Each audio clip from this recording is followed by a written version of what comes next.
Hi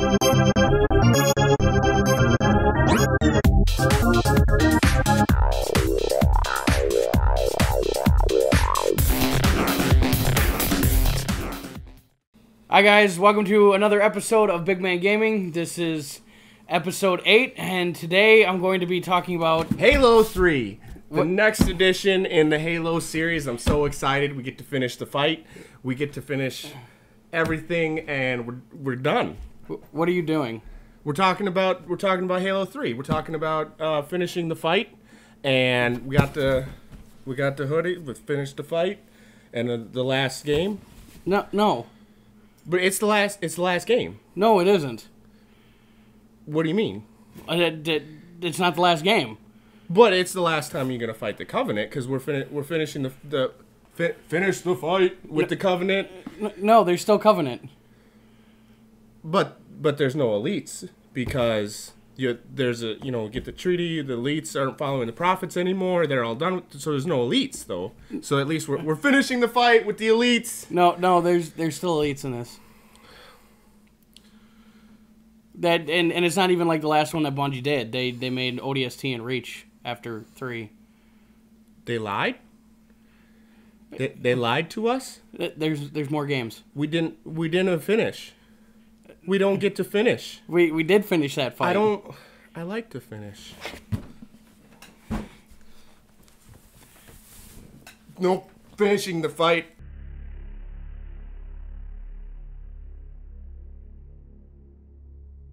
No, serious though. We are talking about Halo 4 today. We're going to be doing an extensive review, and we will be talking about some past games. So, we're going to go ahead and get right into it as big, huge Halo fans. Me and him both from the start. By the way, Seth Wigan, once again, everybody, glad he's here. Good to be back. First off, where should we start? This game is so immense, and it's such a good game. And first off, I do want to apologize to any of my fans that have seen any of my previous shows where I said that I felt this game was going to be crap, and I was worried about what they were doing with it, and I was looking forward to the campaign, and I didn't think that the multiplayer was going to be all that good. I was wrong. I was way off. I thought it was going to be garbage, and I actually enjoy it, and I do like the updates they did with it, and they kept it fresh without making it too much like Call of Duty. Well, I think with any Halo game, you got to start with the campaign. Yeah, let's go ahead. Campaign. Let's delve in. All right. So, what did you think of the campaign? What did you think of where the story went? The campaign was definitely interesting. I mean, we're used to having longer campaigns.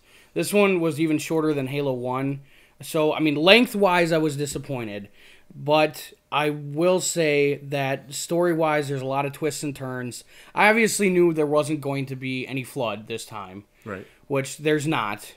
And the Covenant, I knew were going to be there, but I wasn't sure on what point because obviously, as we stated earlier, the treaty with the Covenant, or at least with the elites, and that we had defeated the Covenant.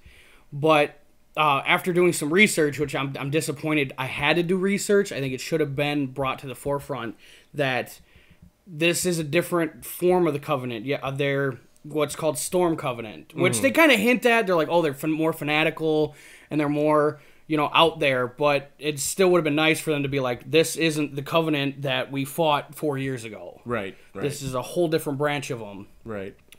The Forerunners, definitely interesting. I knew it was going to be that the Forerunners were going to be there because they had said this was pretty much a Forerunner trilogy. The route they took definitely was interesting, and just want to let you guys know there's going to be spoilers in here. So if you're watching and you don't want any spoilers, go ahead and stop now. Otherwise, continue to watch. To find out that the Prometheans were actually human, that the Didact had used to twist them and make them his own warriors, and then he was pretty much, because from the lore that I would remember, the Forerunners were all about advancing the human race. Right. Was always bringing them to the forefront and be like, you guys are taking up the mantle and you guys are the next pinnacle in evolution, pretty much. And all of a sudden you get this Forerunner that's like, you guys are garbage. And I have such disrespect for you, and I think you all should be destroyed. So this being the first full-length 343 game, obviously they did the Halo Anniversary remake was 343, but this being the first full-length, the first time that they're really delving into telling the story, how do you think they did in that aspect? That's tough to say. I mean, it's still they're still employees of Bungie in 343. But they are their own company. It's pretty much Microsoft was like, you guys are taking the thing, and we were talking a couple of days ago about how they had to take the engine and pretty much remake it because when Bungie left, they took their engine with them. Well, yeah, but strictly story speaking, right. Were you happy with the direction that they're going, the direction that they're starting a new trilogy? Yeah, I definitely can see that the trilogy aspect is into it, because there's still questions to be raised. And, when Halo 1 came out, we didn't know it was going to be a trilogy. Right, yeah. Bungie didn't know it was going to be a trilogy. Yeah, absolutely. They just made the game. So, if you were to compare 1 to 4 in the aspect of the starting of a trilogy, 4 has that feeling of this is a start of a trilogy. Mm-hmm. And I think that disappointed some people or maybe confused some people in that they didn't realize that this was a starting point. This is a jumping off point in a story. And it's kind of its own story. I mean, it carries on the story of the first 3 games and the Halo lore, what has been written up to this point in time. But it is a jumping off point. Segue Halo 3, Halo 4. Let's get a new outlook on it. So with the story intact, what'd you think of the gameplay aspect? You mentioned that they had to completely start from scratch with the engine. Did it feel like Halo? Were you happy with it? It felt like it for sure. I mean, you had Master Chief going in. You're running and gunning. You're being a total badass as Master Chief. And the one thing I was disappointed in is that grunts and elites definitely look different. Mm-hmm. You look at Halo 1, 2, and 3, and you look at how grunts and elites look. And you look at them now, you could tell it's not the same guys. Mm-hmm. You could tell it's totally different. And that kind of disappointed me. But yeah, you could still see that they're grunts and elites. They just look different. And, gameplay-wise, I got into it. But for some reason, in the back of my mind, I wasn't 100% convinced. Mm-hmm. I wasn't like, I'm fully immersed in this Halo game. It's like, I had this nagging portion back here that's like, This isn't quite the same. Okay, and can you elaborate on that? Maybe what sets it apart? What makes it different? And is the different bad? I wouldn't necessarily say the different is bad, but it's those things like some things look different. I mean, definitely the game is beautiful, but it's like the elites look a little bit different. The grunts look a little bit different. I mean, obviously. In 1, 2, and 3, we didn't have assassinations. So the fact that Master Chief is assassinating, whether it's an elite or a grunt or even, eventually the Prometheans or whatever, that's kind of cool to see that. And then, you add in the aspect of the armor abilities because he can pick them up along the way, which he didn't have them. We didn't have armor abilities till Reach. Right. And, that was with Spartan 3. So now here's a 2 using different armor abilities and... I think it's good, and I think they've kind of integrated it well. I know, like, with 3, I hated Armor Lock. Could not stand Armor Lock, and I know there's a lot of people that agree with me. And there was just other ones that weren't even all that great, and now, like, they have the different ones in there, and I think they kind of integrate well, and they integrate well with the story, I believe. Mm-hmm.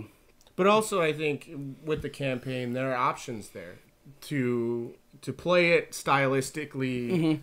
How you would play maybe the multiplayer or the other games. You're not maybe forced into one particular style in order to get through. Now, obviously, there are portions of the campaign where you have to drive a ghost or you have to, but for the most part, it is very open to pick and choose your style. Yes, and they give you options. I mean, I feel like that's one of the fundamentals of Halo is that there are different styles that work. Oh, yeah, because, I mean, you go up to Weapon Crate, even in the beginning, and it's like, okay, here's a rack of assault rifles, but next to that there's some pistols and a shotgun and maybe a sniper rifle. Right. So you could choose whether you want to be up close or if you want to stay back and snipe. And that's even further on when you get Promethean weapons. It's like, oh, here's the light rifle, here's the suppressor, here's the bolt shot go ahead and pick. So I could get in close with the bolt shot or the suppressor, but I could also stay back with the light rifle. And for the first time in the Halo series, there is a large variety of weapons. This is by far the largest variety of weapons that has been in a Halo game by far, and I think they do a really good job of incorporating that into the campaign. And like, any avid Halo fan, that was the first thing we ran through was the campaign. And obviously, then you transition into the multiplayer. Right. And so let's start with some good points of the multiplayer. I know you had been hesitant. You had been weary about some changes that were going to maybe change the fundamentals of Halo. Oh, yeah. I mean, when I first, saw videos or even read about it, I mean, the first time I really thoroughly got an in-depth look was, I even showed it on my earlier videos before I did the Bigman gaming style, and it was just me ranting at a camera, was, Game Informer came out, and you could read clearly that it said it would have loadouts like Battlefield or Call of Duty, which immediately turned me off to it. Right. Because, yeah, I play Call of Duty, but there's a time and a place for it. Right. It's like, okay, I'm going to play Call of Duty. I know this is Call of Duty. I don't want my Halo to have Call of Duty. Right, yeah. And so I was immediately turned off by that. So then I started watching more videos where they're like, oh yeah, you get these loadouts, and then eventually you can get ordinances. And I'm like, those ordinances sound a lot like kill streaks. Which they're different because you can die, but with ordinances, and you can eventually get them. And obviously it wasn't going to be the same because it's not like in Halo I can call in an attack helicopter to drop off more care packages or something. But it's still, I hear ordnance and I immediately think Call of Duty. Right. Once again. And, we're eventually going to jump into it, but then they mentioned Spartan Ops, which at the time I'm like, the word ops should not be in a Halo game. At all. And I definitely understand that viewpoint. I had my reservations as well. So what other things in the campaign? You mentioned some worries you had. What things do you think that they did well? Or what things do you think that maybe were Halo staples that they stuck with, even though there's some things that they've changed? Did it feel like Halo? Did it look like Halo? Honestly, then once I got my hands on it and was able to play it, I really do think it feels like Halo. In some aspects. I mean, obviously if you go to Halo 3 and load up the game, you're going to play it differently than you do Halo 4. Right. With Halo 3, and we'll use, the map Ragnarok, for instance, which is a remake of Valhalla, which is on 3. You go on Valhalla, both of those sniper rifles are in each base, and throughout the map, like in the cave, there's a shotgun, and then, there's a rocket launcher, there's a Spartan laser in the middle of the hill. These things in 3. In 4, you do start with the snipers and the Spartan lasers still in the middle at the top of the hill. But you have all these random points where other weapons could drop. So I know you and I went through and we played several of the missions, and we were trying to figure out with the random weapon spawns, are they completely random? Are the locations random? Are the weapons random? And we played several levels. We played it with a few people, with multiple people, and kind of what we found was that the locations aren't random, but maybe the weapons that drop are random, and the timing seems to be relatively random. Is that an aspect of Halo that you think is an appropriate change, is a needed change, or does it feel like it's taking away from maybe the tactical aspect of knowing where everything is on a map? It definitely does take away the tactical aspect of knowing ahead of time, like when you're voting for a map. For instance, once again, we'll go back to Valhalla. If you vote for that map, you know where stuff is ahead of time.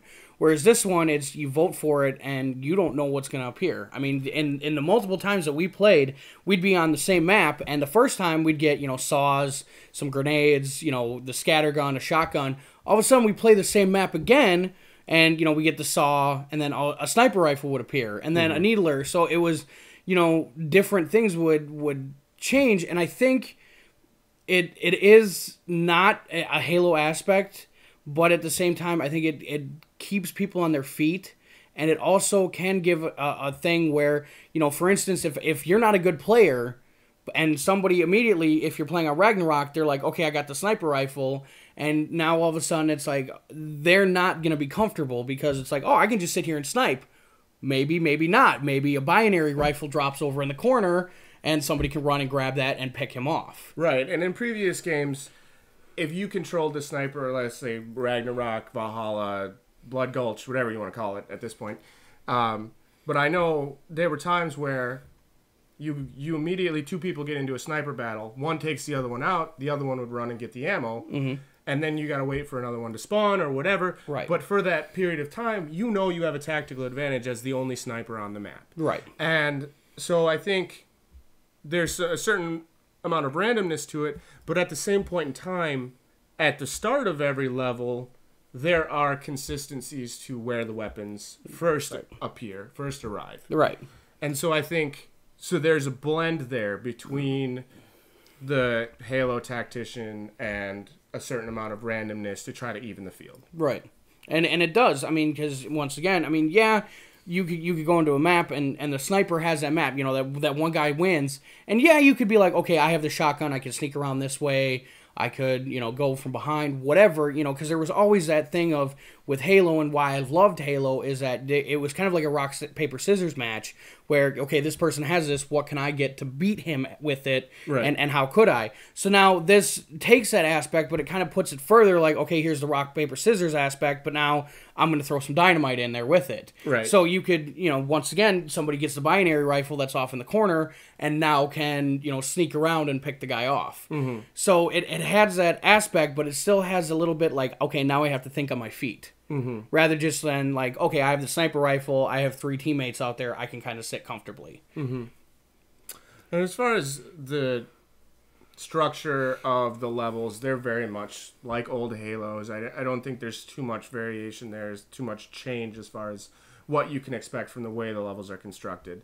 But I want to get into, before we take too much time, into the Spartan Ops, because I feel like that's the one thing that's going to drive this franchise forward. That's the one thing that I was personally most impressed with, and that's the one aspect that I'm most excited to see where they go with it. Why don't you explain a little bit what they are? Real quick before we do, I do want to say, though, for multiplayer, they need to figure out some aspect with a couple of the maps to get them to spread out more. Because there's a number of maps where people are just like, we're going to take this one spot and this is where we're going to sit. Which is what they tried to do with the random weapon spawns, but it still gets to that point where, like, we're sitting here, we're comfortable, we're going to capture this, we're going to camp, and they don't care about the random weapon spawns. So they need to do something further, because there's quite a few levels that people just camp. Mm-hmm. And that's what they do, and they sit there no matter what. While I will agree with some people that are like, it's a legitimate strategy, yes, but it's not fun. When you have this huge, wide open map that you can explore and do things with and have different angles to go at, and you guys just decide to sit on this little square of this map that's maybe, you know, a sixth of what this map is, mm-hmm. you can't enjoy it. And the other team's not enjoying it. You know, why do it? I've never been one for camping. I guess it's a strategy, but I'm like, enjoy the map. Mm-hmm. Enjoy what's there. Go out and do what you need to do. Sure. And vary your styles, you know. Okay, so Spartan Ops. Spartan Ops. Why don't you explain a little bit what they are, what you like about them? Go. 1, 2, 3, go. Spartan Ops it's pretty much a weekly episodic thing where they're going to continue the story. It's 6 months after the campaign's over, and you play as a Spartan 4, which, once again, when I read about it, I was so turned off by that idea. But you're a Spartan 4, and you're working for the Infinity, and you're working under this other Spartan 4 called Sarah Palmer. That's kind of a taboo name for people in Halo 4, because there's a lot of people that like her, but there's also a lot of people that don't like her. Mm-hmm. And a lot of people don't like her because she made snide remarks towards Master Chief, which he should have punched her in the face. And so you're under her command, and you're doing different missions, and like the first week, you know, you're doing a set thing of kind of studying the area and rescuing a few people, and so it goes further. Every week you get a new episode, and there's a video beforehand, and you get 5 missions with each episode. The nice thing I like about this, it's free. And absolutely, and I'm excited about where they're going to go with the story. I'm excited that it's something that keeps you involved in the game, and it's something that it's another aspect that they can use. They can offer challenges to you. It's another aspect that, hey, you look forward to every week. They're going to release the new episode. I'm going to get on. I'm going to play some new missions. And then it'll warm me up for the multiplayer, and I'll keep that going. Mm-hmm. And so many times, good games have come out, and you play them, and you get finished with the campaign, you play the multiplayer a little bit, and it dies. Yep. And it dies. And it's one thing that I'm so excited about, because not only does it add more to the game, add more to play, but it's going to keep it going, and it's going to keep people interested. And so I think it's an aspect of the game community where they can continue to market their game and continue to keep people excited about playing their game. Mm-hmm. Well, I mean, yeah, and other games try to do it, but then, of course, they have the paid DLC, so people buy it and play through it. I mean, for instance, I'll use it as Borderlands. Played the crap out of that game, went through it multiple times. Then the expansion came out, okay? You had the Undead Neds, played through it, didn't touch the game. Moxie's came out, was like, okay, we'll beat Moxie's, whatever. We put the game down again. Then the next one was... Claptrap. Yeah, I know. After that, it was General Knox. General Knox. And we played through that multiple times, trying to get the best weapons we could and everything. And we did. We got quite a few good weapons. And then we stopped playing. Right. And then the Claptrap one came out, we finished it, and then haven't touched it since. Right. Where, this game, it's like, okay, story's done, multiplayer's done. I'm a level 49. I could easily set it down, walk away, and not touch it.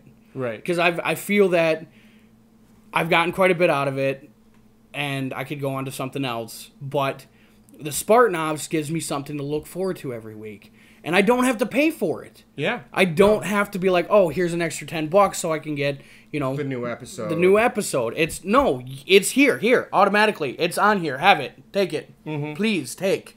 Yeah, and I think it's a great aspect. It's a great thing that they're doing in the community, and I hope that it's a pattern that other developers are going to follow. Yeah. I mean, it's really the first time that I've seen something like this. I mean, obviously, DLC after the fact, we've seen it dozens of times now. But this is the first time we've seen weekly installations moving an aspect of the campaign forward.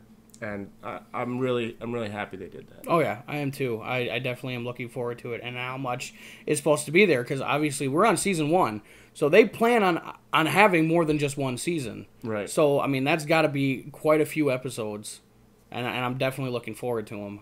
So you ready to give this game a Bigman Gaming rating? I do. I feel there's a few things we should probably, get out there and talk about a little bit. For those that didn't get the collector's edition, want you guys to know that since you played from the time it came out through the 20th of November, they were supposed to be giving away codes so that way you can unlock more than just those 2 specializations. Right. If you played during that time and don't have the collector's editions, your codes will be coming out the 30th of November. A lot of people have been asking me, when is it supposed to come out? When am I supposed to get my email? Want to clear that up the 30th of November. You're supposed to get that. Otherwise, I think pretty much it's good to go. I just want to say, overall, this game is good. I was totally blown away. I was expecting for the campaign to be good and then the multiplayer to suck, and then the Spartan Ops were going to be bad. I got to say, the campaign's good. The multiplayer is good. Spartan Ops are good, and I'm definitely looking forward to it, and I thoroughly overall enjoy this game quite a bit. So on a scale of 1 to 11, is it? Yes, because mine goes to 11. I definitely, I will say a 10. A 10, a solid 10, and I'm saying this because it is a very, very good game. I mean, amazing game. I just can't quite... There's not quite enough to give it 11, I don't think. Well, straight from the big man gamer himself, 10 out of 11.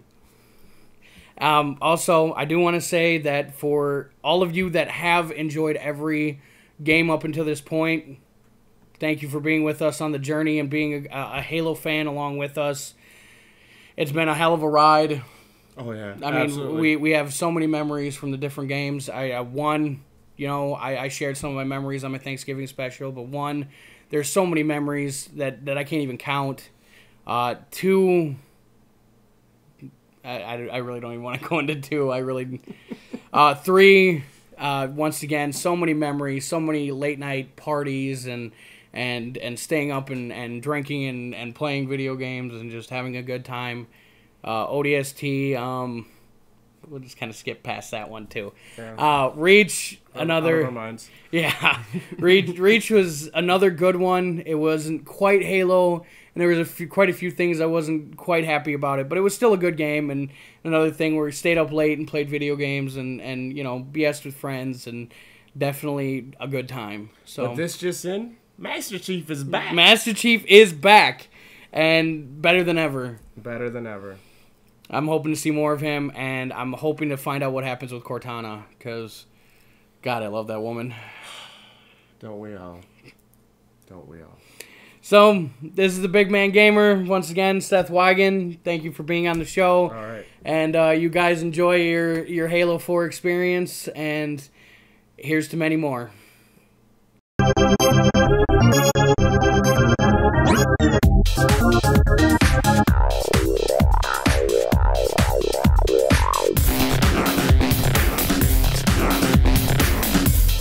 It was a nightmare.